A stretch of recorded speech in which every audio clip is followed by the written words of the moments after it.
نحمدہ ونصلی علی رسولہ الکریم اما بعد اعوذ باللہ من الشیطان الرجیم بسم اللہ الرحمن الرحیم۔ محترم سامعین کرام، السلام علیکم ورحمۃ اللہ وبرکاتہ۔ آج ہم بات کریں گے خواب کے اندر حیض، مینسز اور پیریڈ کے خون کو دیکھنے کے حوالے سے۔ اس کی مختلف صورتیں ہیں اور ان کی مختلف تعبیریں ہیں۔ اگر آپ ان تمام صورتوں کی تعبیروں کو جاننا چاہتے ہیں تو آپ اس ویڈیو کو آخر تک لازمی دیکھیں، اور اگر ابھی تک آپ نے ہمارے channel Islamic tube network کو سبسکرائب نہیں کیا، پہلے اسے سبسکرائب کر لیں، ساتھ لگے ہوئے گھنٹی کے نشان پر ضرور کلک کریں تاکہ ہماری نئی ویڈیو کی اپڈیٹ سب سے پہلے آپ کو مل سکے۔ تو چلیے شروع کرتے ہیں اپنے آج کے موضوع، یعنی خواب کے اندر حیض یعنی مینسز کو دیکھنے کے حوالے سے۔ خواب کے اندر حیض یعنی مینسز آتے دیکھنا مال کے زیادہ ہونے کی علامت ہے۔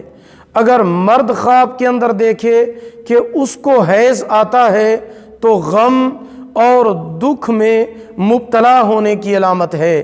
خواب کے اندر حیض سے پاک ہونے کے لیے غسل کرنا، دنیا کی دولت سے راحت ملنے، گناہوں سے توبہ تائب ہونے اور پاکیزہ ہونے کی علامت ہے۔ اگر عورت خواب کے اندر دیکھے کہ اس کا شوہر حیض میں اس کے ساتھ جماع کر رہا ہے تو تعبیر یہ ہے کہ میاں بیوی دونوں شہر سے نکل جائیں گے۔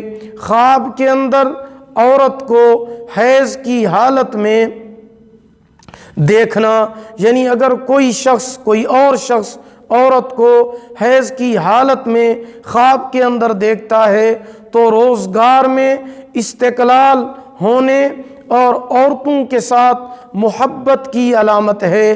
خواب کے اندر حیض والی عورت سے زنا کرنا برا کام ہو جانے کی علامت ہے۔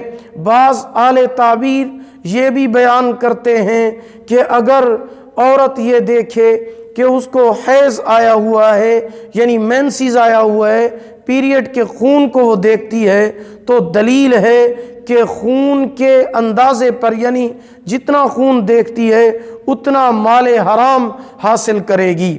تو ایسا خواب دیکھنے والے کو چاہیے کہ صدقہ کرے اور کثرت کے ساتھ استغفار کرے تاکہ آنے والی پریشانی ختم ہو جائے۔ اگر آپ بھی ہم سے کسی خواب کی تعبیر جاننا چاہتے ہیں، استخارہ کرانا چاہتے ہیں، روحانی مسئلہ ڈسکس کرنا چاہتے ہیں، یا کوئی وظیفہ پوچھنا چاہتے ہیں، یا پھر آپ ہم سے آن لائن قرآن مجید پڑھنا چاہتے ہیں، یا اپنے بچوں کو آن لائن قرآن پڑھانا چاہتے ہیں، تو آپ ہمارے واٹس ایپ نمبر پر ہم سے رابطہ کر سکتے ہیں۔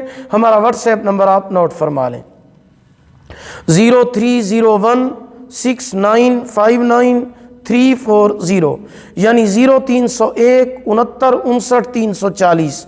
اگر آپ کو ہماری یہ ویڈیو پسند آئی ہو اسے لائک بھی کریں اور صدقہ جاریہ سمجھ کر اسے شیئر کریں۔ اللہ تعالیٰ آپ کے حامی و ناصر ہوں۔ آخر دعوانا ان الحمد للہ رب العالمین۔